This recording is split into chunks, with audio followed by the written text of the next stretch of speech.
La tension électrique, ce sujet qui depuis le collège hante nos cahiers de physique. Vous pensiez peut-être avoir compris ce que c'est grâce aux explications de votre prof. Eh bien laissez-moi vous dire que non. En vérité, vous ne savez pas réellement ce qu'est une tension. Mais ne vous inquiétez pas, en restant jusqu'à la fin de cette vidéo, vous en saurez plus qu'en écoutant les cours de Monsieur Dupont, prof de physique des 5e D qui prend un plaisir fou à détruire les moyennes de ses élèves. Pour essayer de comprendre, les gens ont tendance à comparer le fonctionnement de la tension électrique avec celui de l'eau. Par exemple, on dit que la tension électrique correspond à la hauteur de chute de l'eau. Prenons l'analogie du robinet. Plus le robinet est haut par rapport à l'évier, plus l'eau va accélérer et exercer une force importante. Bah oui, si le robinet est ultra haut, tu te doutes bien qu'à l'arrivée ça va faire mal. Bien qu'il y ait une certaine vérité derrière, cette explication a ses limites. Tout ce qu'on fait, c'est une analogie. On dit que l'électricité ça fonctionne à peu près pareil. Mais en réalité, c'est quoi physiquement une tension? Dans un circuit électrique, on n'a pas un robinet d'électrons. Et en plus, une tension, c'est pas quelque chose qu'on peut toucher. Alors qu'une hauteur,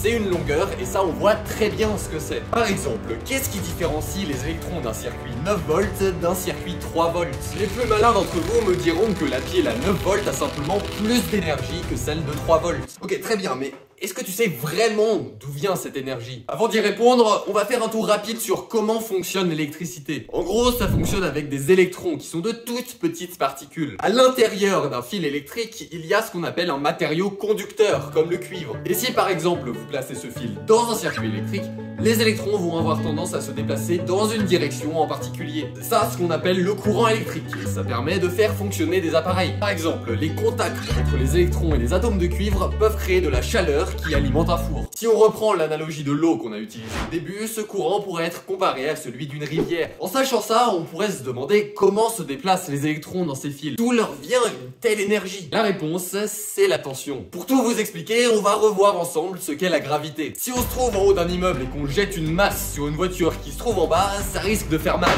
La force qui permet à cette masse de se déplacer vers le sol, vous le savez, c'est la gravité. Et si on la lance du premier ou du 5e étage, les dégâts vont vraiment pas être les mêmes. Mais là aussi, on pourrait se demander, mais d'où vient cette énergie? Avant d'avoir lancé la masse, quand vous la teniez encore dans vos mains, elle semblait assez innocente. En réalité, ça vient de ce qu'on appelle l'énergie potentielle. À chaque fois que vous montez d'un étage, la masse emmagasine de l'énergie potentielle. Pourquoi elle a ce nom-là? Car potentiellement, si on lâche l'objet, il va accélérer et libérer toute son énergie. Donc, quand la masse se trouve en haut de l'immeuble, elle a accumulé de l'énergie potentielle qui est liée à sa hauteur. Puis quand on la lâche, l'énergie est libérée en vitesse de chute. En fait, c'est ce qu'on appelle aussi l'énergie cinétique. En résumé, l'énergie potentielle, c'est l'énergie que va libérer la force de gravité en déplaçant l'objet sur une certaine distance. Et plus la distance est longue, plus l'énergie va être élevée. C'est normal puisque ça va plus vite. Maintenant que vous avez compris ça, on va parler du potentiel gravitationnel. Le potentiel gravitationnel, c'est l'énergie potentielle que va avoir 1 kg d'un certain objet. Il n'y a pas grand chose de plus, c'est juste l'énergie potentielle par kilogramme. Tout ce que je viens de vous expliquer, c'est lié à la gravité. Maintenant, sachez que l'électricité suit les mêmes principes. La seule différence, c'est qu'avec la gravité, toutes les masses s'attirent, alors qu'avec l'électricité, ça peut aussi se repousser. Donc les électrons qui composent notre circuit électrique sont en fait comme la masse de tout à l'heure,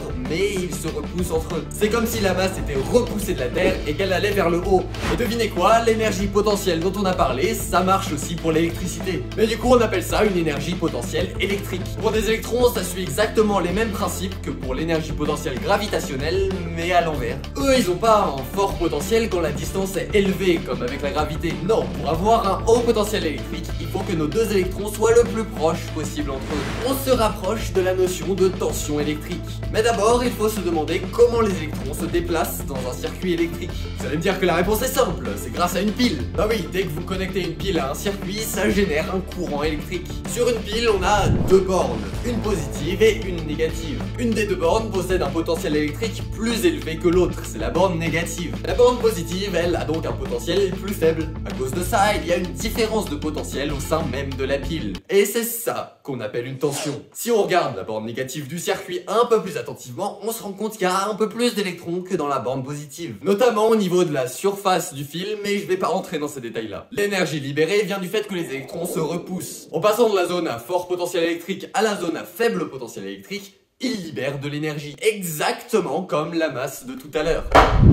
Quand Quand les électrons d'un circuit passent dans un appareil électrique, ils prennent de la vitesse et libèrent leur énergie. On peut encore comparer ça à notre masse qui accélère en tombant. Suite à ça, ils finissent par arriver du côté de la borne positive. Le potentiel est plus faible et les électrons sont un peu plus éparpillés. Ça permet quand même de faire des trucs assez fous, l'électricité, hein. Bon, évidemment, dans cette vidéo, j'ai dû faire certains raccourcis par-ci par-là. Donc, pour ceux que ça intéresse et qui voudraient aller un peu plus loin, je vous offre des infos plus détaillées dans mon article Bonsaï dans la description.